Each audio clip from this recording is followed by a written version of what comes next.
성공을 권유합니다. 희망을 권유합니다. 여러분 모두의 행복을 권유합니다. 권유경제TV 권순우 기자입니다. 오늘은 굉장히 특이한 이야기를 해보려고 해요. 그리고 굉장히 귀한 분을 모셨습니다. 오늘은 우리가 병원에 가면 항상 볼 수 있지만 우리가 손대면 안 될 것 같은 그런 장비, 의료기기 산업 관련해서 미래에셋대우의 김충현 애널리스트 모시고 이야기 나눠보겠습니다. 안녕하십니까? 안녕하십니까? 안녕하세요. 이번에 책 내셨죠? 네. 네, 이 책인데 네. 저희가 이렇게 열악하게 준비합니다. 네. 우리가 PD님 이거 하나 사주세요. 네. 예. 의료기기 산업의 미래에 투자하라. 네. 의료기기 산업의 미래에 투자하라. 투자하라니까 관련해서 이제 투자 관련한 아이디어도 좀 주실 것 같은데. 맞습니다. 일단은 의료기기 산업이라는 게 우리한테 되게 익숙하진 않아요. 뭐 우리가 살 일도 없을 뿐더러 네네. 그 살 일이 없는 것뿐만이 아니고 우리가 만질 일도 별로 없죠. 그렇죠. 보통 의사들이 네, 많이 맞습니다. 만지게 되고. 그래가지고 이 산업 자체는 굉장히 낯설면서 또 막연하게 저는 이 책을 읽으면서 읽기 전에 생각이 들었던 거는 우리가 이제 뭐 디지털 헬스케어라든지 이런 거 이번에 네. 코로나 때문에 병원에 가지 않고도 진료를 받을 수 있는 약간 좀 미래지향적인 느낌을 굉장히 많이 받았어요. 네네네. 그리고서 그게 지금도 그렇게 많이 되나? 라는 생각도 많이 들게 됐었는데 우선 그 의료기기라는 섹터를 담당하는 분이 별로 없는 걸로 알고 있거든요. 맞습니다. 의료기기 산업을 담당하시면서 좀 느낀 이 산업의 어떤 그 느낌? 이런 걸 좀 시작할 전에 그거 한 말씀 부탁드릴게요. 의료기기 산업은 좀 다른 산업과 달리 좀 이런 성격이 좀 있는 것 같다, 이런 거? 크게 두 가지 부분이 좀 특징이 있는 것 같습니다. 일단 첫 번째는, 생각보다 쉽다, 어렵지 않다라는 특징이 좀 있는 것 같고요. 왜냐면, 바이오 같은 거 처음 보실 때 좀 약간 임상 어떤 용어라든지 아니면 좀 어떤 의학적 용어들이 좀 많이 들어간 부분들이 있으실 거예요. 그래서 당연히 헬스케어니까 의료기기도 좀 그런 측면이 있는데 처음에 접근하실 때는 상대적으로 좀 쉬운 부분이 있습니다. 그래서 바이오 대비해서는 좀 그런 특징이 있고요. 그 다음에 이제 두 번째 특징은 상대적으로 조금 안정적인 측면이 있다. 왜냐면 이게 의료기기잖아요. 예. 그래서 의료적인 특징이랑 제조업적인 특징이 같이 있어요. 예. 네, 그래서 좀 약간 사실 그 저번 주만 하더라도 저희 그 치매 관련된 부분에 있어서 이제 바이오젠이라는 회사가 주가가 굉장히 출렁었었잖아요. 예. 하루 사이에 주가가 뭐 40% 갔다가 내려갔다가 이런 일들은 사실 처음 접하시는 분들에게 굉장히 어려울 수 있거든요. 어렵죠. 네. 진짜 올라가면은 막 가슴이 두근두근하다 빠지면 정말 울다가 네. 그 변동성이 큰 주식을 뭐 좋아하시는 분들도 있겠지만 사실 투자를 좀 더 보수적으로 하고 싶으신 분들에게 바이오주는 사실 좀 접근하기 좀 어렵죠. 맞습니다. 그래서 그런 측면에서는 약간 그런 현상들이 덜하다. 그래서 저희가 지금 질문 자체가 바이오나 뭐 이런 헬스케어 대비해서 의료기기가 이제 특징이 뭐냐라고 하시면은 요 두 가지 정도가 제일 큰 특징인 것 같아요. 근데 이게 사실 제가 그 의료기기라고 하면 좀 막연하긴 해요. 이게 막 진짜 내가 집에서 진료받을 수 있고 병원에 안 갈 수도 있고 그러면은 이게 뭔가 되게 먼 미래에 있을 것만 같은 그런 느낌? 뭐 그런 느낌을 좀 많이 갖게 되는데 이 의료기기 산업에 대해서 지금 시점에 관심을 좀 가져야 되는 이유가 뭘까요?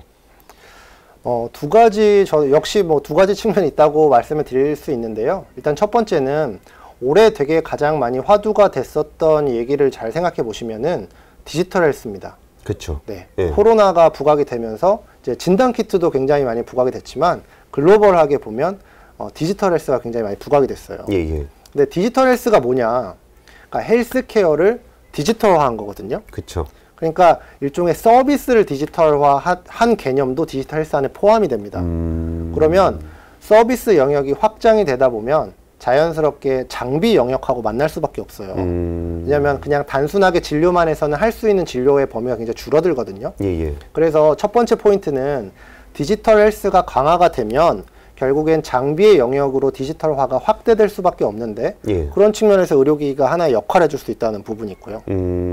그리고 두 번째는 지금 보시면 여러 가지 시장의 변동성들이 심화되고 있습니다. 그런데 여기서 중요한 포인트는 코로나19 때문이거든요.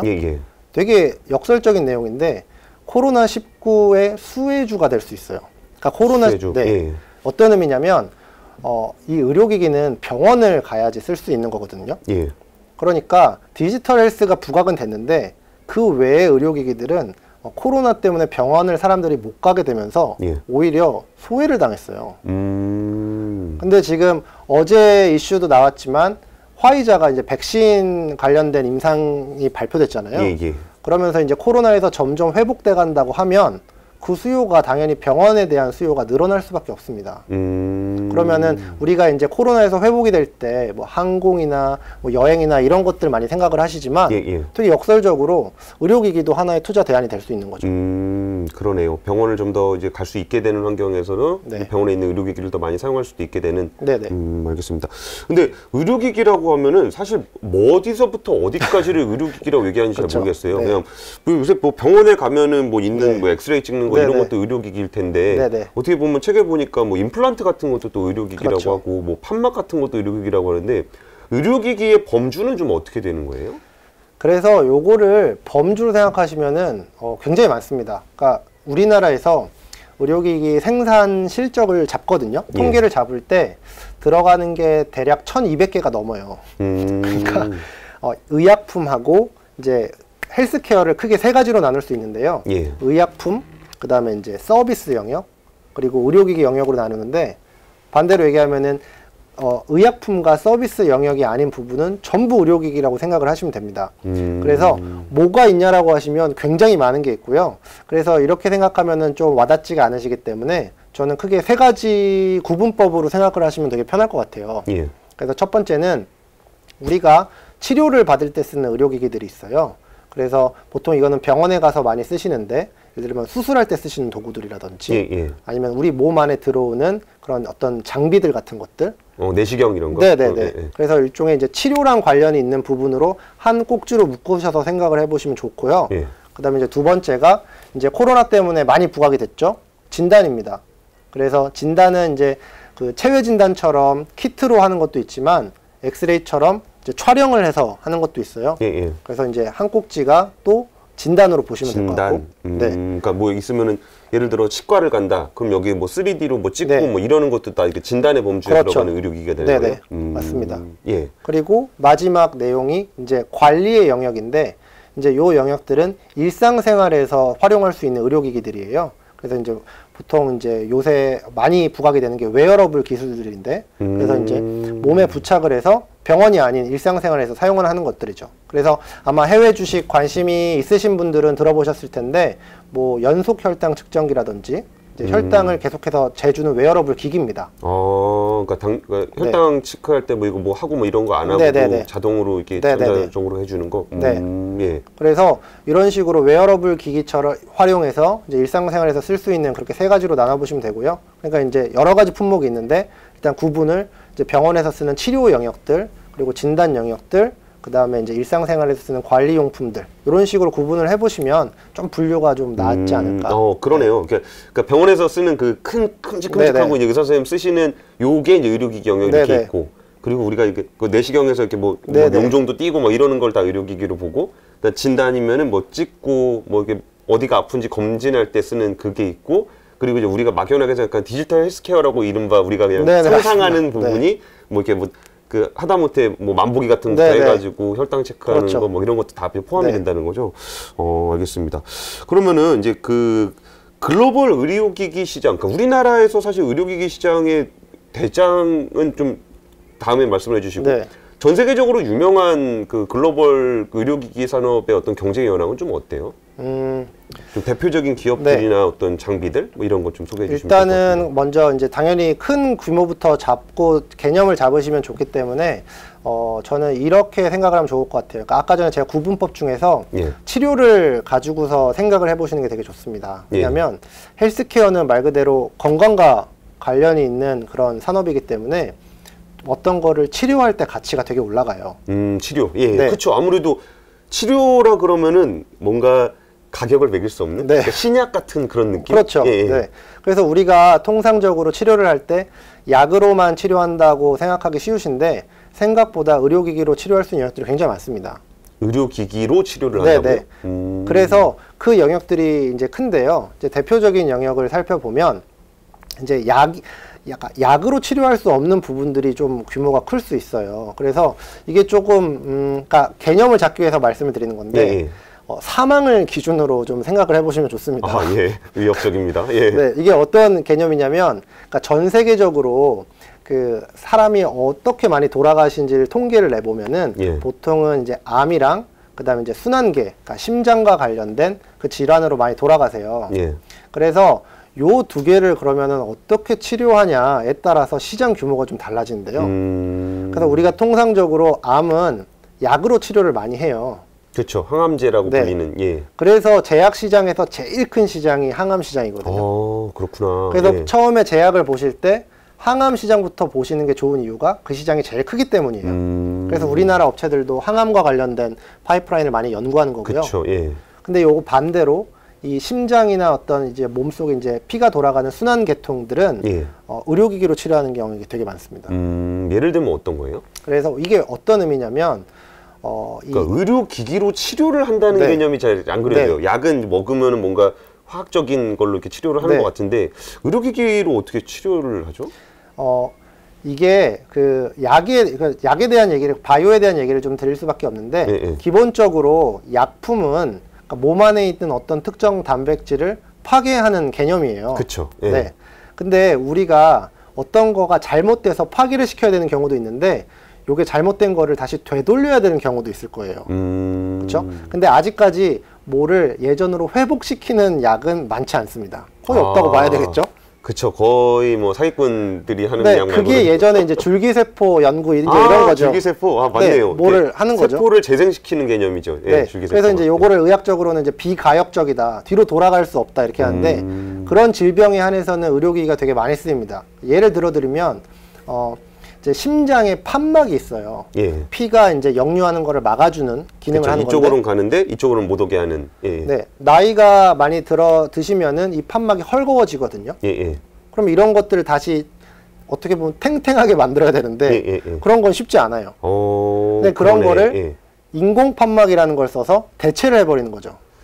인공 판막 이런 것도 의료기기의 영역에 들어가는 거예요? 그럼요. 그래서 이런 식으로 어떤 대체를 해야 되는 것들에서는, 그러니까 심장 쪽에서는 그런 일들이 많기 때문에, 예. 그래도 이제 그런 인공 판막이나 아니면 이제 좁아진 혈관을 넓혀주는 스텐트, 뭐 이런 것들이 이제 좀 많고요. 그래서 세계에서 제일 큰 의료기기 업체들이 어떤 사업을 주로 하고 있는지를 보면은, 예.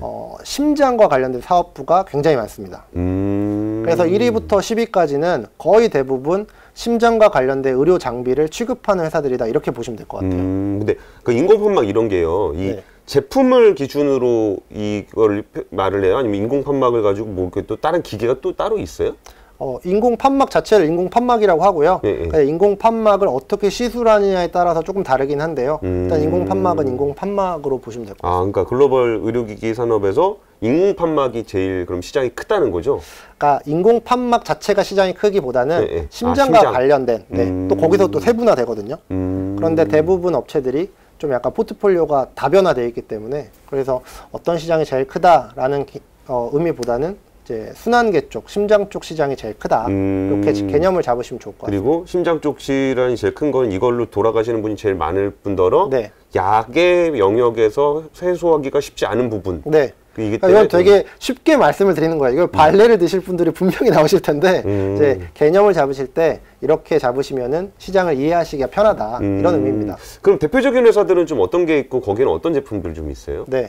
그래서 세계에서 제일 큰 의료기기 회사가 이제 메드트로닉이라는 회사가 있고요. 메드트로닉. 네. 예. 화이자 이제 백신 발표가 나고 나서 주가가 되게 좋죠. 네. 그 이유가 이제 아까 설명드렸던 이제 그런 이유인데, 그 업체가 가장 많이 하는 그 사업 부분 중에 하나가 이제 심장과 관련된. 그래서 거의 대부분 세계 1등 회사기 때문에 예. 거의 뭐 세계에 있는 거의 대부분의 심장 관련된 의료기기를 다 취급한다고 보시면 돼요. 네. 강PD님 그거 알았어요? 이게 의료기기라 그러면 병원에 있는 그 기계만 네. 의료기기라고 생각하는데 뭐 예를 들어 인공 판막이나 이런 것도 의료기기라는 거 아셨어요? 그런 건 몰라요. 그러니까. 사실 의료기기의 그 바운더리가 좀 넓어가지고 네. 그러니까. 어디부터 어디까지 감을 잡아야 되지? 그러니까 아까 딱 네. 설명해 주신 걸로 딱 얘기는 되는데, 그 인공 판막이라는 거는 아까 세 가지 카테고리 중에 치료의 영역에 네. 있는 거잖아요. 근데, 네. 와, 근데 그런 것까지 의료기기에 포함이 되는 거라고 상상을 안 해봤는데, 그리고 막상 말씀 듣고 나니까, 그러면 걔가 의료기기가 아니면 뭐야? 라는 생각도 들기도 하네요. 네. 그러니까 관절 같은 경우도 들어가고요. 그래서 관절 수술들 되게 많이 하시거든요. 그것도 당연히 의료기기고요. 그러면은 이제 글로벌한 의료기기 회사들의 어떤 주가 추이 같은 걸 이렇게 보게 되면은 네. 이게 어떤 식으로 좀 움직여요? 우리 바이오 회사들 같은 경우는 뭐 개발한다 그럼 확 날아갔다가 우리나라에서는 사실 그 최종적으로 완제품을 만드는 사례는 거의 없으니까 네네. 뭐 기술 이전을 하거나 그럴 때 주가가 뛰거나 막 그런 식이잖아요. 네네. 그럼 의료기기 회사들의 어떤 주가의 변동성은 어디에서 발생을 해요? 이거는 기기업이라기보다는 시가총액으로 구분해서 보시는 게 좀 좋아요. 예, 예. 그래서 되게 큰 이제 대형 기업하고 이제 시작하는 조금 작은 규모의 기업을 이렇게 구분해서 본다고 하면은 예. 이제 큰 기업의 이제 큰 기업들은 아무래도 여기는 이제 실적 발표를 중심으로 많이 움직입니다.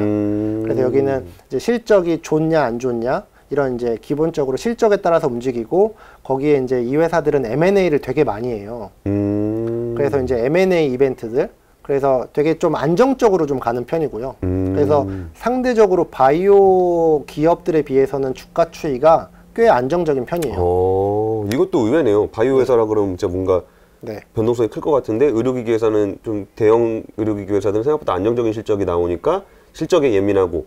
근데 M&A가 잦은 건 또 왜 그런 거예요? 왜냐하면 이게 이 시장 자체가 굉장히 과점화되어 있는 시장입니다. 과점화되어 있는 시장이거든요. 그러니까 예를 들면은 한 세계 12회사가 예. 이 시장의 한 40%를 점유하고 있어요. 다 크구나 회사들이. 네. 예. 근데 아까도 말씀드렸지만 의료 장비의 특징은 분야가 정말 넓거든요. 그러니까 예를 들어서 제가 이 분야에서 1등이에요. 그러면은 이 그 1등인 브랜드 파워나 어떤 영업망을 가지고 이 영역으로 진출하면은 잘하겠거니 우리가 통상 그렇게 생각을 하잖아요. 예.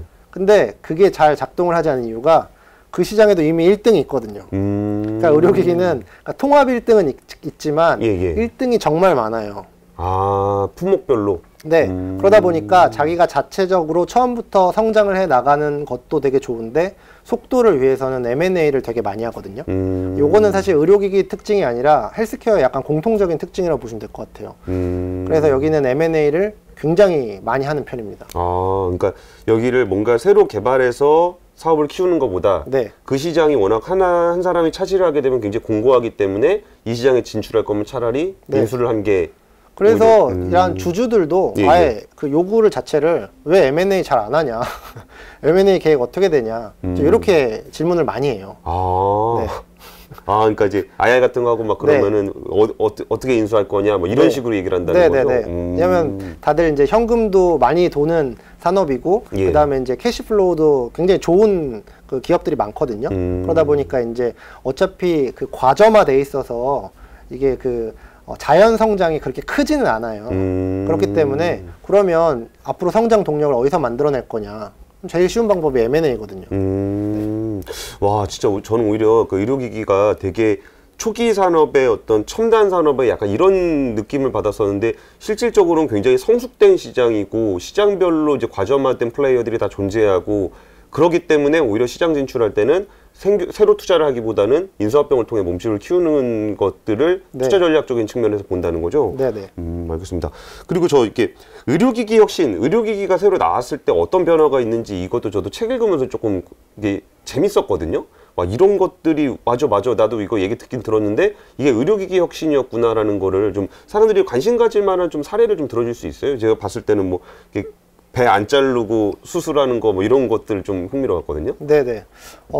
생각보다 굉장히 많이 재밌는 것들이 나오고 있어요. 그러니까 이게 기기라는 특성이 있기 때문에 다른 여러 가지 어떤 기술들하고 결합이 가능하거든요. 예. 그러니까 기계라는 기반을 통해서 여러 가지를 합칠 수가 있어요. 그래서 뭐 기계 대 기계로 합칠 수도 있고 소프트웨어랑 기계로 합칠 수도 있거든요. 그래서 많이 신기해 하시는 게 첫 번째는 로봇이 많이 활용되고 있습니다. 로봇. 네. 예. 그래서 이 영역에서 수술 로봇이라는 그 품목이 있어요. 그래서 실제로 의사가 조종을 해서 우리가 마치 게임을 하듯이 조종을 해서 수술을 집도하는 그런 기계가 있습니다. 그래서 세계적으로 한 6,000대 정도 그 설치가 돼 있고요. 그래서 아마 수술 로봇 이러면은 좀 낯서실 텐데 다빈치 수술 이러면은 아마 들어보신 분들 많을 거예요. 우리나라에서도 많이 하고 있는 수술이기 때문에 그래서 그런 로봇 수술도 하나의 영역이 될 수 있고요. 그 다음에 아까 전에 말씀드렸던 그런 이제 인공적인 장기들, 인공 판막, 관절 이런 부분들이 있는데, 근데 여기서 중요한 점은 요새 수술의 트렌드가 뭐냐면 예. 안 째는 게 트렌드예요. 그러니까 그 부분이 참 저는 네. 신기하더라고요. 네. 그래서 이걸 어떻게 가능하냐면, 그러니까 째는 이유는 그 안을 들여다보기 위한 거잖아요. 예, 예. 그럼 안 째면 그 수술하려는 부위를 어떻게 볼 것이냐. 그쵸. 요게 중요하거든요. 보기는 어떻게 볼 것이며 뭘 이렇게 해야 될 거 아니에요. 네. 예, 예. 그래서 이런 게 발전을 할 때는 반대로 어떻게 수술하는 방법도 같이 발전을 해요. 그래서 여기는 최근에는 내시경을 굉장히 많이 활용을 합니다. 그래서 예를 들면 아까 말씀드렸던 인공판막의 예를 들면은 보통은 이제 가슴을 째서 수술을 예전에는 했었거든요. 예, 예. 근데 이제 최근에는 이 허벅지 쪽에 굉장히 큰 이제 대동맥이 있어요. 예, 예. 굵거든요. 예, 예, 예. 거기에다가 이제 내시경이 달린 수술 도구를 집어넣는 거죠. 혈관에다가? 네. 예. 네. 그래서 카테터라고 하는데 그거를 이제 집어넣어요. 예. 그러면 이제 이게 몸속 이렇게 따라와서 예. 이제 여기 심장까지 가는 거죠. 예, 예, 예. 그러면은 요거는 정정하겠습니다. 요거는 이제 내시경으로 하는 게 아니고요. 그렇게 해서 이제 카테터로 집어넣으면은 예, 예. 이 안에 이제 저희가 이제 조영제라는 게 있거든요. 예, 예, 예. 그럼 조영제는 아마 들어보셨잖아요. 예, 예. 내시경 할 네, 때도 쓰고. 먹고 해갖고 이제 이렇게 생긴 이제 걸로 엑스레이로 찍어가지고 보는 예, 그런 예, 예. 방식인데, 그런 식으로 그 조영제를 투여한 다음에 이제 엑스레이로 보면서 안에 있는 혈관을 보면서 이제 투여를 하는 거죠. 그런 식의 방법들, 혹은 이제 내시경을 통해서 이제 하는 방법들, 이런 식으로. 근데 심장 수술을 네네. 째서 안 하고 이게 혈관 넣어서 하면은 이게 더 좋아요? 그러니까 일단 네. 사람은 내가 째는 부위가 좀 적어지면은 이제 흉터도 좀 덜 남고 막 그래서 되게 좋다는 건 알겠는데, 이게 수술을 하는 그 뭐라 그럴까? 성공률? 뭐 이런 것들도 더 좋은 거예요? 네, 그런 측면으로 말씀드릴 수 있을 것 같은데, 이게 이제 그 고령층이 많아요. 심장 질환 같은 경우에는 아무래도 고령 환자분들이 많으신데, 예. 그렇게 되면은 이게 이제 미용적인 측면도 있지만은 개용을 했을 때 여러 가지 그 우려들이 있거든요. 예를 들면은 그 사망률도 좀 높아질 수 있고요. 그다음에 감염 우려도 있을 수 있고요. 그러니까 심장 때문에 쨌는데 네. 여기에 감염이 돼서 죽을 수도 있다. 그렇죠. 그러니까 되게 뭐 간단하게 얘기를 하면 위험률이 높아지는 거죠. 아무래도. 근데 이제 이런 그 뭐 카테터 같은 걸 이용해서 수술하게 되면 아무래도 조금 위험도는 줄어들기 때문에. 와, 그러면은 보기도 좋을 뿐만, 그러니까 이거 보기 좋으라고 한 게 아니군요. 네. 그러면 이게 오히려 그 사람의 어떤 안전이라든지 네. 수술 성과라든지 이게 더 좋은, 훨씬 더 그럼 진보한 기술이네요. 그냥 째는 것보다. 그래서 여기서 포인트가 있는데요. 네. 그래서 이렇게만 얘기를 하면은 오 대박 이렇게 하시는 분도 많을 것 같아요. 근데 그렇기 때문에 이 시장은 서서하게 진화를 해요. 그러니까 이게 어떤 의미냐면은 예. 처음에 판막 수술도 처음에 이런 식으로 하는 카테터 수술은 모든 사람에게 적용이 될 수 있었던 건 아니고요. 예. 처음에는 되게 위험한 고위험 환자한테 먼저 적용을 할 수 있게 됐었고, 고위험 환자. 네, 너무 위험하신 분들, 그 다음에 이제 중위험 환자, 그러니까 위험도가 약간 낮으신 분들, 예, 예. 그러다가 마지막에 저위험 환자, 이런 식으로 순차적으로 커져요. 그러니까 안 위험한 사람들한테는 굳이 할 필요가 없는 거죠. 이 리스크를 지고서. 그래서 서서히 그 혁신이 진행된다는 특징이 있고요. 와, 그게 다르네요. 이렇게 네. 약은 진짜 되면 빵이고 안 되면 그냥 뭐 아무것도 없는 건데, 네. 이게 한 기술이 발전을 하더라도 네. 이게 정말 정착되는 데까지 그 검증하는 시간이 굉장히 오래 걸린다는 말씀이신가 봐요. 그래서 작년에 이제 인공판막이라는 게 작년에 굉장히 많이 화두가 됐었던 이유가 뭐냐면, 예, 예. 이게 작년에 가이드라인이 바뀌면서 저위험 환자한테도 쓸 수 있게 바뀌었어요.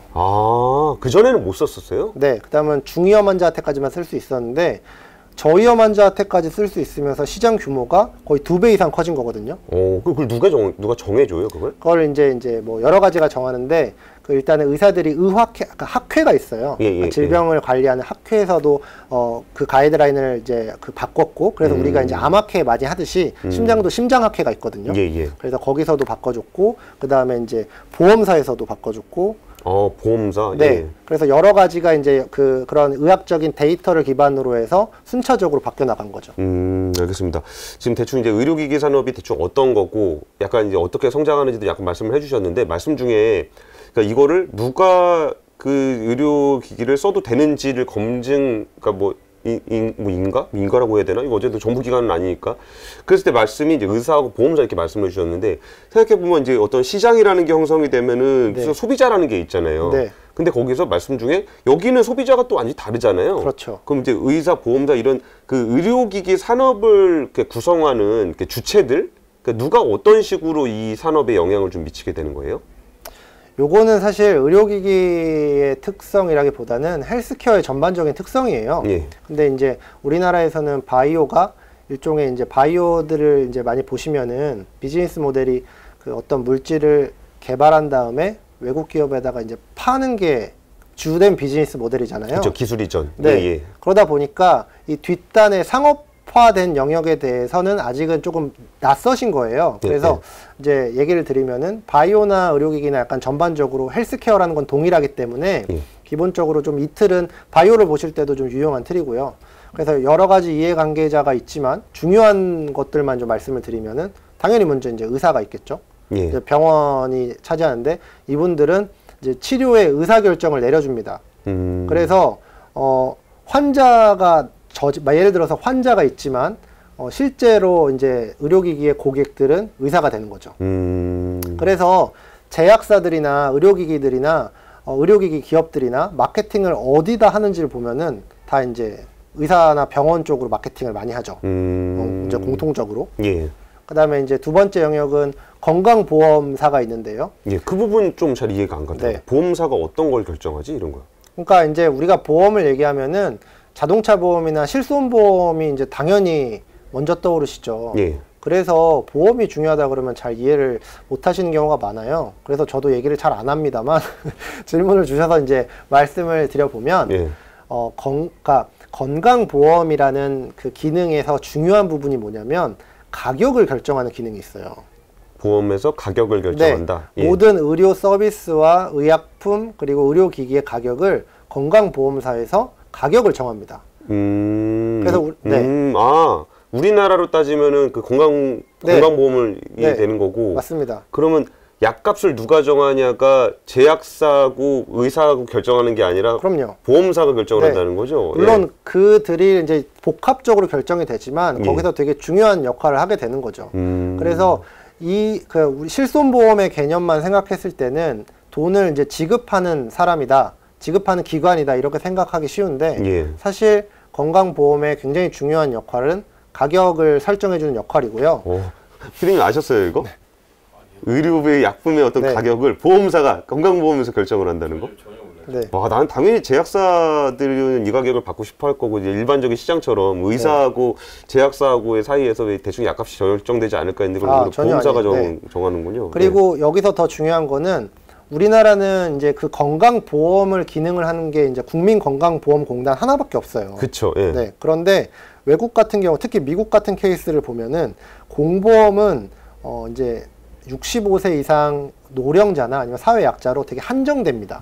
커버하는 지역이. 그러면은 일종의 복지 차원이죠. 그렇다고 예, 보실 예, 수 예, 있죠. 예. 그럼 나머지는 어떻게 커버하냐? 민간보험에서 하거든요. 그럼 민간보험에서 어떤 역할을 해주냐면 그 민간보험들이 제휴한 병원들이 있어요. 이것도 되게 단순하게 해서 말씀드리는 겁니다. 분명히 또 발레가 나오실 텐데 예. 제휴한 병원들이 있어요. 그래서 그 병원에서 그러니까 그 보험사에서 제휴한 병원에만 그 진료나 치료를 받을 수 있어요. 아, 그래요? 네. 미국은? 그러니까 가격표도 설정하는 반면에 반대로 치료를 받을 수 있는 영역도 결정이 되는 거죠. 그러니까 내가 예를 들어서 무슨 보험에 가입을 했다. 네. 그럼 이 보험에 가입돼 있는 사람은 이 병원, 이 병원, 이 병원, 이 병원을 갈 수 있습니다. 그럼 이 병원에 가면 보험 적용이 되는 거고. 맞습니다. 다른 병원에 가면 보험 적용이 안 된다는 거네요? 돼도 비싸겠죠. 네. 그래서 되게 그런 식으로 보험의 역할이 엄청 중요해요. 특히 미국이나 이런 글로벌을 보실 때는 굉장히 중요한 개념입니다. 그래서 보험사, 병원 이런 플레이어들이 있고 그 다음엔 사실은 요 두 개가 제일 중요한 것 같아요. 나머지도 뭐 여러 가지가 있겠지만은 기본적으로는 요런 그 두 개가 이제 중요한 그런 기관이라고 생각을 하시면 될 것 같습니다. 알겠습니다. 위원님, 근데 아까 전에 글로벌 얘기하고 이해관계자 얘기를 했는데 네. 국내의 의료기기도 잘하는 회사가 있어요. 저희가 딱 그 머릿속에 떠오르는 의료기기 회사가 별로 없어서 네. 우리나라 국내에는 어떤 의료기기 회사들이 좀 있는지 좀 소개 좀 해주세요. 우리나라에도 굉장히 많은 의료기기 회사들이 있고요. 근데 의료기기 하면은 여러분들이 잘 떠오르시진 않으시지만 임플란트 하시면 아마 굉장히 임플란트? 네, 치과용 임플란트 하시면은 임플란트는 다 알죠. 오스템 임플란트 뭐 이런 거 있잖아요. 그럼 아까도 이제 저희가 말씀드린 공식을 대입해 보면 의약품이 아니잖아요. 서비스도 아니고 그럼 의료기기죠. 아, 맞네. 심장 속에 넣는 것도 의료기기이듯이 이빨을 대체해서 하는 것도 네. 의료기기. 약간 약은 없앨 수는 있지만 네. 재생을 시킬 수는 없다. 네. 이빨이 없어질 수는 있지만 재생하는 건 의료기기가 한다. 네. 그렇겠네요. 오스템 임플란트 굉장히 큰 회사죠. 예. 네. 그래서 우리나라는 치과 강국이에요. 그리고 또 하나가 치과 강국. 예. 이제 우리나라 이제 지금은 코로나 때문에 많이 줄었습니다만 뭐 명동이나 강남 일대를 보면은 이제 붕대를 감으신 외국인들이 많으시죠. 미용. 네. 예. 그래서 우리나라가 강한 이제 의료기기 영역을 보면 치과랑 미용 영역이 상당히 강합니다. 대표적인 회사는 또 어디가 있어요? 뭐. 네, 아까 말씀을 주셨던 이제 오스템 임플란트라는 회사가 대표적인 회사고요. 예. 그래서 뭐 작년에는 거의 6천억 가까이 매출을 기록을 했고, 크다. 네, 예. 생각보다 규모가 작지 않습니다. 그래서 올해는 아직은 뭐 올해가 마감이 되지 않았으니까요. 예. 그래도 뭐 한 6천억 이상은 넘지 않겠냐 하는 게 이제 시장의 기대치고요. 그래서 이제 오스템 임플란트가 제일 큰 회사고, 그리고 이제 뭐 그 장비를 만드는 회사들이 있어요. 아까도 살짝 언급해 주셨지만 뭐 CBCT라고 치과용 진단기기를 만드는 회사들도 있거든요. 그래서 뭐 대표적으로 레이라는 회사나 바텍이라는 회사 이제 이런 기업들이 있습니다. 알겠습니다. 요새 주가 추이는 좀 어때요? 그 회사들? 사실은 좋지 않았죠. 아, 그래요? 사실은 좋지 않았던 이유는 예. 우리나라 의료기기들이 대부분 매출이 수출에서 나와요.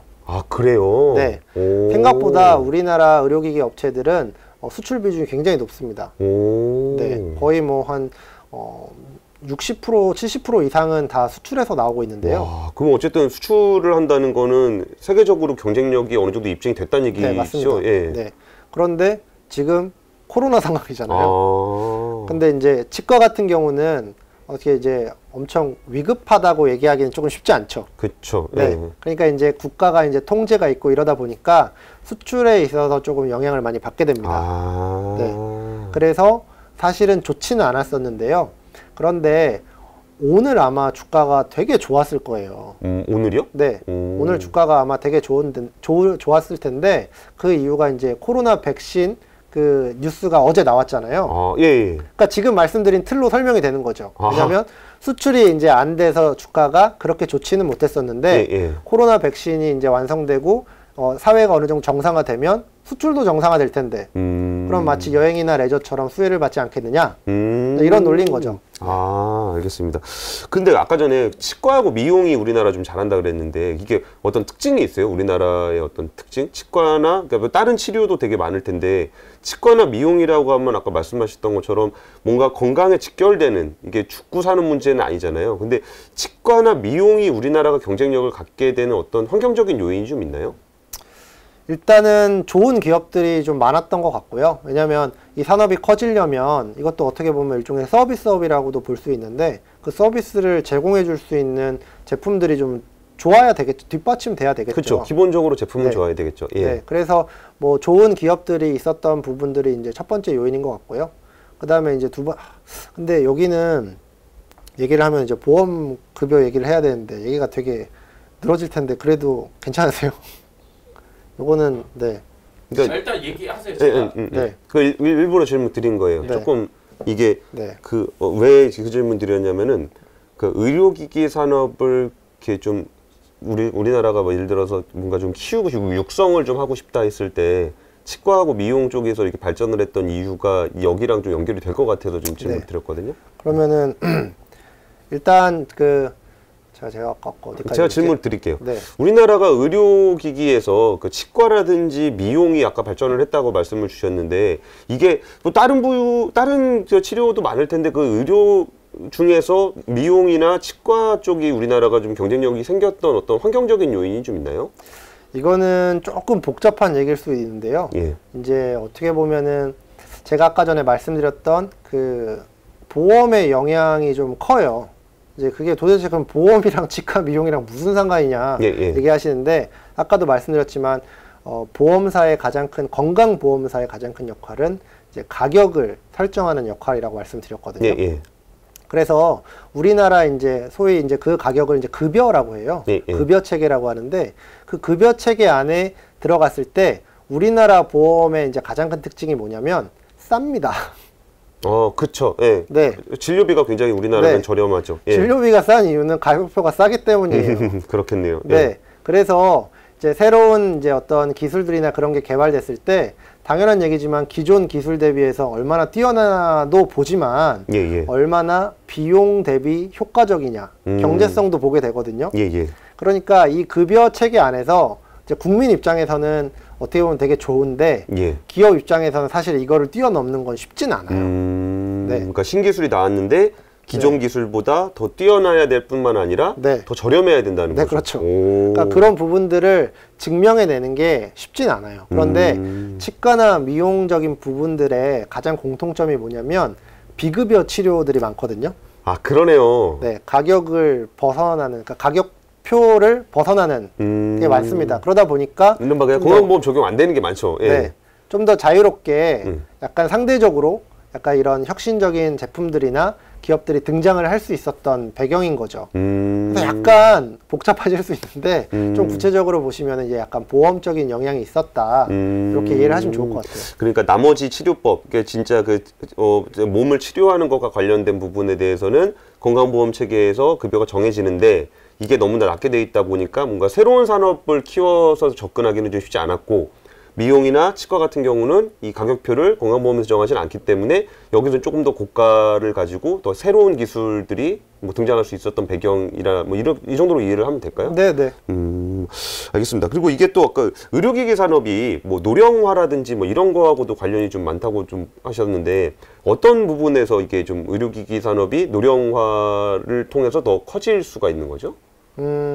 그거는 제가 굳이 설명을 드리지 않아도 아마 직관적으로 느끼실 텐데 그 이유에 대해서 설명을 드리면 고령화가 됐을 때 무슨 일이 일어나느냐를 생각해 보시면 돼요. 그러면 고령화가 되면은 일어나는 일들이 두 가지가 일어나는데 첫 번째는 만성질환이 굉장히 높아집니다.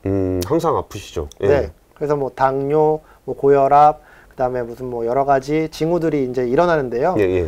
그러다 보면은 자연스럽게 여기에 일상생활에서 치료할 수 있는 기기들이 필요해지는데 소위 디지털 헬스케어라는 개념들이 들어오기 시작합니다. 그러니까 만성질환자가 고령화가 되면 늘어날 수밖에 없거든요. 그러면 요것들은 이제 계속해서 관리를 해주고 치료를 해줘야 되는데 이런 디지털 기술들이 이 안에 들어오면은 충분히 여기 안에서 역할을 해줄 수가 있어요. 그러니까 사람이 맨날 병원 가서 할 필요가 없이 그런 개념보다는 이런 측면이 좀 좋을 것 같은데요. 만성질환은 왜 만성질환이라고 하냐면 치료가 완치가 어려워요. 그쵸. 완치가 어렵기 때문에 만성질환의 치료 포인트는 관리로 잡거든요. 그러니까 큐어가 아니라 케어한다고 얘기를 하는데요.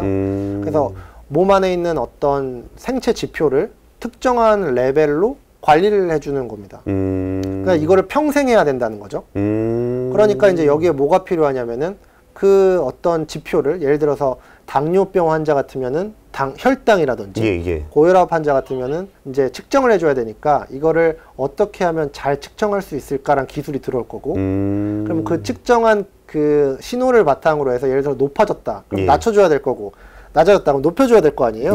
그럼 이거를 통제하는 어떤 소프트웨어적인 기능이 필요할 거고요. 그러니까 이런 식으로 만성질환이 들어가면은 이거를 관리를 잘 해줘야 되는데 당연히 디지털 기술이 들어오게 되면 이것들을 더 잘 관리할 수 있게 해준다는 거죠. 그래서 소위 요새 이제 인공지능이라든지 요새 디지털 치료제 이런 개념들도 막 나오고 있어요. 이제 그런 것도 어떻게 보면 이제 이런 식으로 만성질환자들이 늘어나는 데에 대한 일종의 이제 수혜라고 볼 수 있는 거고요. 그러니까 연세가 좀 생기시면은 뭔가 의료 수요가 있는데 이 수요가 딱 치료하고 없어지는 수요가 아니고 그냥 계속적으로 관리를 해줘야 되면은 사실 그분들이 매번 병원에 가서 그거 진단을 받는 것보다는 기기를 통해서 좀 더 수월하게 늘어난 수요를 감당할 수 있게 될 거라는 거죠. 그거를 이제 연결하면 이제 원격 의료랑 연계가 되는 거죠. 네, 그런 장비들을 기반으로 하면은 말씀하셨던 대로 원격을 통해서 하게 되면은 그런 방문 횟수 자체를 줄일 수도 있고요. 네. 그래서 아까 전에 서두에 말씀을 드렸던 게 서비스 영역의 디지털화가 진행이 되면 예. 자연스럽게 장비의 디지털화가 일어나야 된다는 게 이제 그런 맥락입니다. 알겠습니다. 그 우리나라에서도 그 뭐 디지털 헬스케어라든지 이런 거를 뭔가 신수종 사업이라든지 이런 쪽으로 해서 육성하려고 그러는 움직임들은 계속적으로 있어 왔던 것 같아요. 그러면 여기서 일단 우리나라가 사실 그때 그렇다고 해서 디지털 헬스케어에 그렇게 강한 나라는 아니잖아요. 그러면 이런 부분들에서 걸림돌은 좀 어떤 게 있었고 좀 더 이렇게 이쪽을 좀 더 키우기 위해서는 육성을 하기 위해서는 좀 어떤 노력들이 좀 필요할까요? 그런데 이제 디지털 헬스 같은 경우에는 사실 전 세계적으로 초기 시장이라고 보는 게 맞아요. 예. 네. 그래서 사실 그러면은 외국에는 잘하는 업체가 있었냐? 라고 하면은 그것도 사실 조금 그렇거든요. 그런데 이제 우리나라 업체들을 보면은 최근에 뭐 인공지능 솔루션 업체들도 굉장히 조금 세계적인 그런 기술력을 갖춘 업체들도 나오고 있고요. 그래서 아직은 이 시장은 뭐 초기 시장이기 때문에 우리들 기업들에게도 충분한 기회가 있었다라고 생각은 하고요. 예. 근데 이제 여기서 더 육성을 하려고 하면 결국에는 기술력도 되게 좋은데 예. 비즈니스 모델이 되게 중요해지는 것 같아요. 기술도 중요하지만 비즈니스 모델이 중요하다. 네. 구체적으로 좀 설명해 주세요. 이게 뭐냐면 사실 이 시장은 아까도 말씀드렸지만 굉장히 복잡한 시장이고요. 이게 그 여러 가지 이해관계자로 얽혀 있는 시장입니다. 그래서 기술이 아무리 좋다고 그래도 이 시장을 침투해 가는 게 쉽지는 않아요. 그래서 바이오의 예를 들면 예. 사실 많은 분들이 우리나라가 바이오 시장이 되게 오래전부터 커왔다고 생각하시는 분들이 많아요. 그런데 사실 바이오가 우리나라에서 이렇게까지 커지기 시작한 거는 얼마 되지 않습니다. 그렇죠. 예. 한 15년 정도를 우리가 기점으로 삼거든요. 그 전까지는 다들 힘드셨어요. 근데 그 이후로 판이 바뀌었죠. 근데 그쵸. 그럴 수 있었던 가장 큰 이유가 뭐냐면 기술력도 기술력인데 비즈니스 모델에 대한 변화가 있었습니다. 어떤 의미냐면 예전에는 신약을 개발해서 성공하겠다라고 얘기하시는 분들이 되게 많았어요. 그렇죠. 예. 그러니까 사람들이 잘 믿지 않았던 거죠. 사기꾼도 많았고. 네. 예. 개발해서 좋다. 개발은 했는데 어떻게 생산을 할 것이며 어떻게 유통을 하고 어떻게 그 나라 각각의 규제를 뚫을 것이며 이런 거에 대한 것들을 작은 맞아요. 기업들이 하기 쉽지 않았던 거죠. 예. 실제로 막 네. 줄기세포 같은 거 만든다는 분들 만나봐도 네. 실제로 완제품이 나왔다 치고 그럼 이거는 결국 병원에서 시술을 해야 되는 건데 네. 이걸 니는 어떻게 네. 그걸 팔려고 해? 이제 그런 거에 대한 솔루션이 많이 없었던 회사들이 있죠. 예. 그런데 15년을 기점으로 해서 그 기업들이 얘기하는 게 조금씩 바뀐 거를 이제 저는 조금 느껴지는데 어떻게 얘기하냐면 신약을 개발해서 세상을 바꿔보겠다라고 하는 건 당연히 미션으로 계시는데요. 예. 이제 기업분들이 대부분 우리가 어떤 후보 물질을 도출해서 임상 몇 상까지 정도 개발을 해서 이제 그걸 원하는 좋은 기업에 기술 이전하겠다라고 얘기하는 기업들이 많아지고 있어요. 그러니까 어떻게 보면은 그런 그 시장의 비즈니스 모델을 발굴한 거거든요. 신약 개발이라고 하는 포커스에서 비즈니스 모델을 조금 다양화시킨 거죠. 예. 그래서 지금도 다양한 기술들이 많이 융합이 되고 있는데요. 근데 기술적인 부분도 되게 중요한데 이런 식으로 좀 비즈니스 모델을 다변화해서 뭐 파트너십이라든지 조인트 벤처라든지 아니면 기술 이전이라든지 이런 어떤 비즈니스 모델을 좀 더 고도화시킬 필요가 있다. 저는 이렇게 생각을 합니다. 의료기기 산업 발전을 위해서. 네. 그러면은 아무래도 좀 투자하시는 분들에게 좀 조언을 해주신다면 좀 어때요? 의료기기 산업을 좀 투자를 하고 싶다. 그러면은 뭐 어떤 점을 좀 유념해서 봐야 되고 이 산업에는 어떤 점들을 투자 포인트로 좀 잡고 봐야 되나요? 저는 사실 의료기기를 봤을 때는 일단 요새는 투자 포인트를 약간 국내에 국한시키기보다는 글로벌로 많이 확대해서 보시는 추세이기 때문에요. 예. 그래서 먼저 일단 글로벌 관점으로 보시는 게 아무래도 투자 입장에서는 유리하다라고 보여지고요. 예. 사실 의료기기는 특히 이런 글로벌 관점에서 투자를 처음 하시는 분들이 보기에 정말 좋은 섹터예요. 의외로 쉽다는 거죠? 네. 투자 포인트 잡기가. 예. 사실 네. 투자 포인트 잡기가 쉽다는 얘기입니다. 투자가 뭐 쉽다는 얘기는 아니고요. 근데 이제 그러니까 예를 들면 지금까지 S&P 500 지수, 즉 미국 주가가 되게 좋았어요. 그렇죠. 예. 되게 좋았는데 그 S&P 500을 우리가 이제 이겼다는 표현을 쓰거든요. 예. S&P 500보다 수익률이 좋은 세부 시장이 어디였냐를 따져보면 예. 7개밖에 안 됩니다. S&P 500을 아웃퍼폼했던 섹터가 네. 7개밖에 안 된다고요? 맞습니다. 일단 뭐 IT나 이런 데는 좀 그렇죠. 했을 것 같고, 예. 네.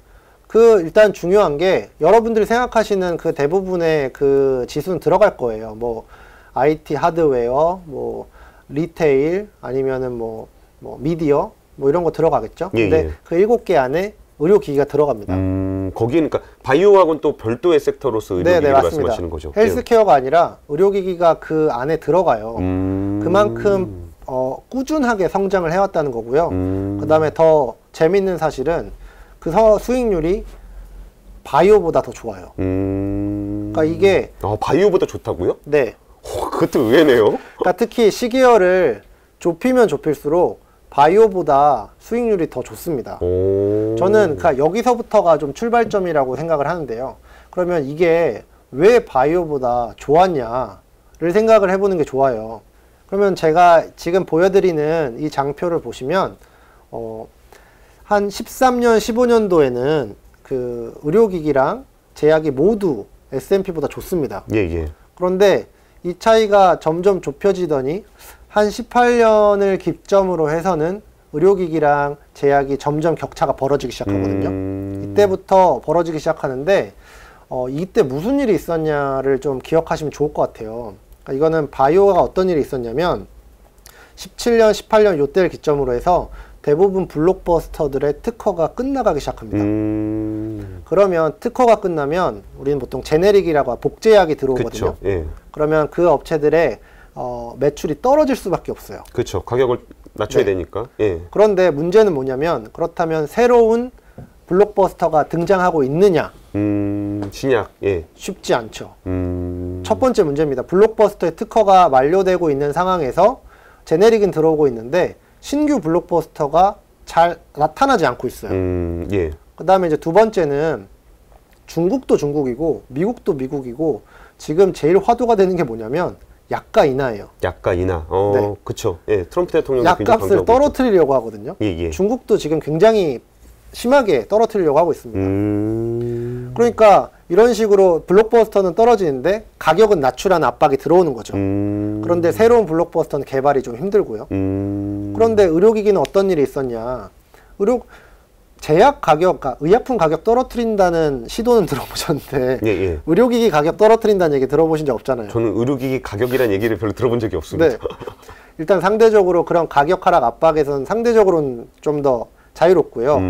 네, 두 번째는 제약은 특허가 끝났을 때 제네릭이 들어온다는 개념이 있어요. 그렇죠. 바로 들어오죠. 네. 준비도 다 해놓고. 예. 근데 의료기기도 헬스케어고 특허가 있거든요. 예, 예. 근데 여기는 특허가 끝났을 때 이런 식으로 카피캣들이 들어오는 케이스가 제약보다는 상당히 적어요. 더 복잡해서 그런가? 기기가? 그러니까 예를 들어 드릴게요. 네. 그러니까 바이오 같은 경우에는 당연히 어렵지만 화학식을 아는 게 되게 중요하거든요. 그쵸. 그 공식을 아는 게 중요하죠. 물론 어렵지만. 근데 의료기기 같은 경우를 생각해 보면은 아까 저희가 이제 판막 얘기 많이 했으니까 예, 예. 몸 안에 집어넣는 거잖아요. 예. 그럼 제가 여기에 들어가는 기술을 한번 얘기해 볼게요. 당연히 몸 안에 들어가야 되니까 이제 감염되면 안 되겠죠. 그쵸. 세균학 알아야 되고 예, 예. 그다음에 소제약을 알아야 될 거예요. 예, 예. 그다음에 혈액이 흐르는 걸 왔다 갔다 하니까 유체역학 알아야 되죠. 물리학 알아야 되죠. 메카닉스 알아야 되죠. 로보틱스 알아야 되죠. 알아야 될 기술이 한두 가지가 아닌 거예요. 그러니까 한두 개 특허가 끝났다고 해서 다른 업체들이 들어오는 게 쉽지가 않습니다. 그다음에 더 중요한 사실이 뭐냐면 보통 의약품은 처방하면 됐죠. 예.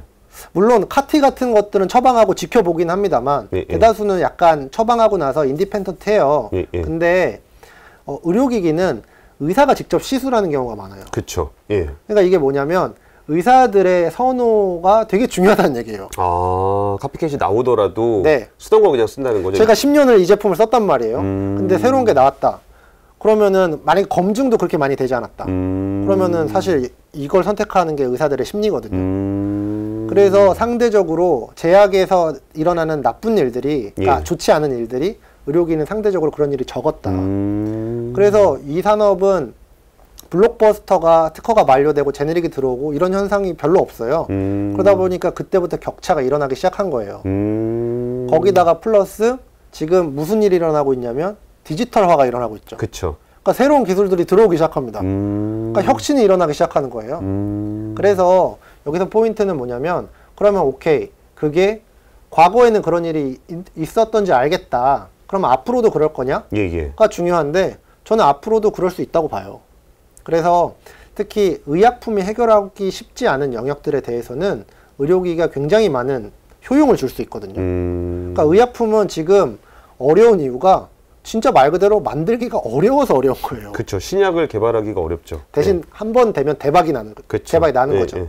그런데 여기 같은 경우에는 그런 대박이 나는 품목도 있기는 합니다만 예. 그런 식의 대박이 나지는 않지만 상대적으로 혁신이 일어나는 게 쉽다는 거죠. 그래서 그런 것들이 이제 아까 전에 말씀드렸던 분류법에 들어갈 수도 있고요. 그래서 여러 가지 혁신이 일어나기가 더 용이하기 때문에 뭐 이렇게 변동성이 상대적으로 바이오보다 크지 않아요. 그래서 오히려 참 해외 주식이나 아니면은 글로벌 투자를 염두에 두시는 분들 혹은 네. 이제 투자를 처음 해보시는 분들에게는 예. 오히려 굉장히 안정적이면서 투자를 할 수 있는 좋은 수단이 될 수 있는 거죠. 알겠습니다. 그러면은 마지막으로 원격 의료 산업에 대해서 하나 한번 여쭤볼게요. 이게 네. 예민하긴 한데 그냥 예민하지 않은 예, 수준에서 그럼요. 예. 말씀해 주시고 네. 그 다음에 마무리할게요. 네. 예, 진짜 의료기기 산업들도 진짜 말씀대로 이게 정말 노령화가 진행되면서 사람이 뭔가 의존을 해야 되는 분들이 점점 많아질 테고, 그럼 의료기기 수요도 굉장히 많아지고. 그러면서 과점력도 굉장히 강하고 뭐 그런 측면에서 투자 차원에서 보면은 굉장히 좀 안정적인 기업으로 보이긴 합니다. 근데 또 우리가 이제 마지막으로 좀 질문을 좀 드리고 싶은 부분이 원격 의료 관련한 논란들이 좀 많이 있잖아요. 이번에 그렇죠. 코로나19 네. 때문에 좀 일부 허용 좀 됐다 그러는데 네네. 이 원격 의료 관련한 이슈에 대해서 그 의료기기 산업적인 측면에서는 좀 어떻게 보세요? 사실 대답하고 싶지 않은 질문인데요. 예, 예.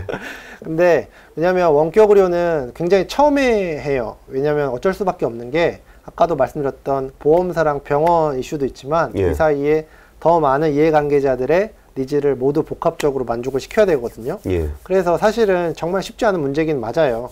그런데 이제 요거는 이제 해외적인 측면하고 국내적인 측면으로 볼 것 같은데 예. 일단 해외적인 측면은 올해를 기점으로 원격 의료가 확산된 건 확실히 맞습니다. 예. 네, 그래서 특히 우리 옆 동네인 중국도 그렇고요. 예. 그리고 글로벌에서 가장 큰 시장인 미국도 예. 원격 의료가 굉장히 빠르게 확산이 되고 있어요. 예. 그래서 이 부분은 올해를 기점으로 굉장히 트렌드가 됐다라고 이해를 하셔도 좋을 것 같고요. 예. 그런데 이제 글로벌 분야에서는 저는 내년부터는 되게 재밌는 일들이 많이 벌어질 거라고 생각을 해요. 예. 왜냐하면 원격 의료를 만약에 이제 해외에서 경험을 해보셨던 분들은 아마 느끼실 텐데 생각보다 굉장히 그 가벼운 질환을 다룬다는, 그러니까 쉽게 얘기하면은 좀 이런 표현이 그렇지만, 네, 그러니까 가벼운 질환을 다루는 경우가 되게 많아요. 예. 그러다 보니까 여기서 원격 의료를 어떻게 하면 더 많이 할 수 있을까에 대한 고민들이 있거든요. 그래서 최근에 원래는 원격 의료 업체가 미국을 기준으로 하면은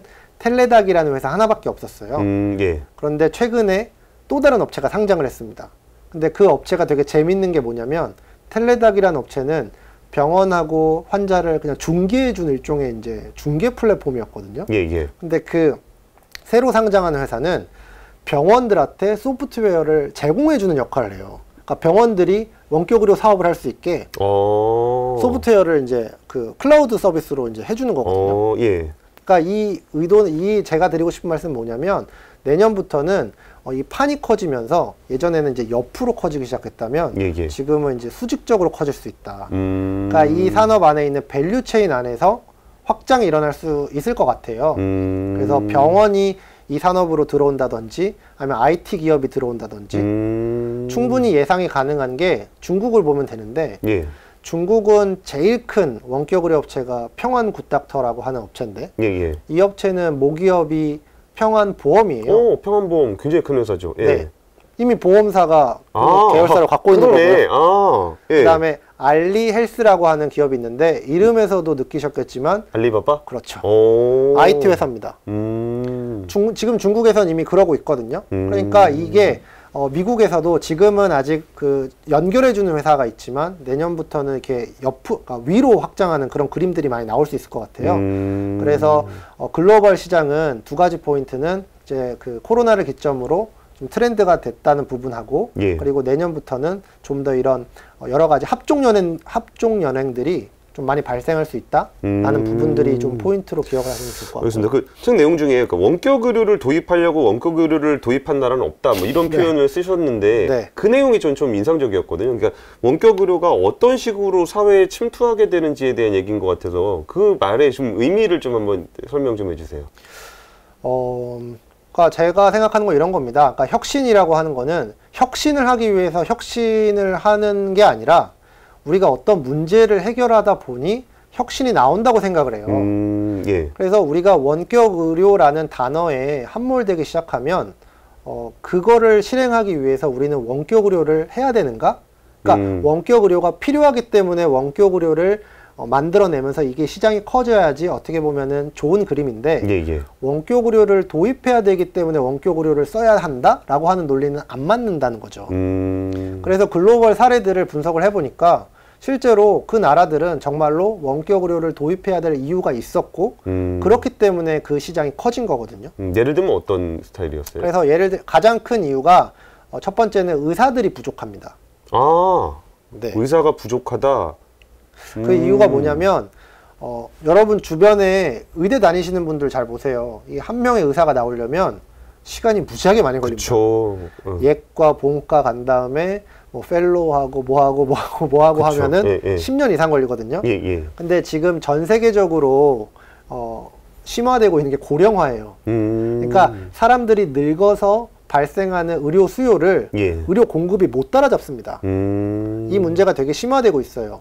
그런데 우리나라 같은 경우에는 사실 지금 저희가 여의도에서 촬영하고 있는데 여의도에서 병원 검색하면 정말 많이 나오거든요. 그쵸. 예. 성모병원도 바로 앞에 있고. 예. 근데 우리나라도 의사 수가 부족하긴 지역으로 가면 많이 네. 부족하죠. 예. 그런데 이제 그런 부분들이 가까이 있다 보니까 잘 체감이 안 되는 거예요. 예. 근데 저런 중국이나 미국 같은 경우는 대륙이잖아요. 그러니까 이제 첫 번째 이유는 이런 수급이 부족하기 때문에 이런 걸 해결하기 위한 부분이 있고요. 그다음에 이제 두 번째 포인트는 고령화가 돼서 의료 수요가 또 늘어나요. 예. 그러면 수요가 늘어났다는 말은 제 입장에서 환자 입장에서 보면 비용이 늘어났다는 말이에요. 그쵸. 네. 예. 근데 우리가 사실 좋은 거 먹고 좋은 여행은 하고 싶지만 병원비를 엄청 쓰고 싶진 않잖아요, 사람들이. 맞아요. 예. 네. 그러니까 당연히 비용을 낮추고 싶어하는 그런 욕구들이 있거든요. 예. 그거는 보험사도 마찬가지고 환자들도 마찬가지고 여러 가지 공통된 현상입니다. 예. 그래서 원격 의료를 활용을 하게 되면 이제 어떤 간접적인 비용이나 직접적인 비용을 모두 낮출 수 있는 효용이 있죠. 그래서 그런 나라들은, 그러니까 원격을 도입했던 나라들은 원격 의료를 도입하자 해서 도입한 게 아니라 이런 의료 수급이 불균형을 막고 의료 비용이 높아진다라는 문제를 해결하는 대안으로 이게 나왔다는 거죠. 알겠습니다. 말씀 들어보니까 되게 지금 우리나라 사회에다 주는 메시지도 되게 많은 것 같아요. 이렇게 우리나라도 뭐 얼마 전에 공공의료 문제, 뭐 공공의대 문제가 나오면서 지역의 의사들이 없는 문제를 어떻게 해결할 것인가라고 했을 때 뭐 공공의대를 만들자 뭐 그래 굉장히 큰 갈등을 빚었는데 맞습니다. 사실 거기에 대한 대안으로 우리가 이제 의사들을 강제로 또 지방에 내려보낼 수는 없는 거잖아요. 그렇죠. 네. 그런 거 보면은 정말 이렇게 고령화로 인해서 우리나라의 어떤 의료 서비스를 비롯한 건강과 관련한 어떤 우리의 신체와 관련한 굉장히 많은 일들이 벌어질 텐데 그런 류의 갈등이 어떤 기술적인 혁신과 어떤 기업인들의 노력 그리고 투자자들의 어떤 그 자본을 통해서 그런 문제들을 하나하나 해결해 갈 수 있는 어떤 대안으로서도 좀 의료기기 산업에 관심을 좀 가질 필요가 있는 것 같습니다. 맞습니다. 오늘 굉장히 낯선 분야였는데 의료기기 산업도 얘기 들어보니까 또 굉장히 재밌는 부분도 많은 것 같고 바이오처럼 굉장히 어렵게만 생각을 했는데 아까 투자 포인트를 딱 잡고 있으면 그렇게 분석하기도 어렵지 않다는 말씀 들으면서 이제 의료기기 산업 관련해서도 조금 이렇게 한번 보게 될 계기가 된 것 같습니다. 지금까지 그 미래에셋대우증권의 그 김충현 애널리스트 함께했습니다. 감사합니다.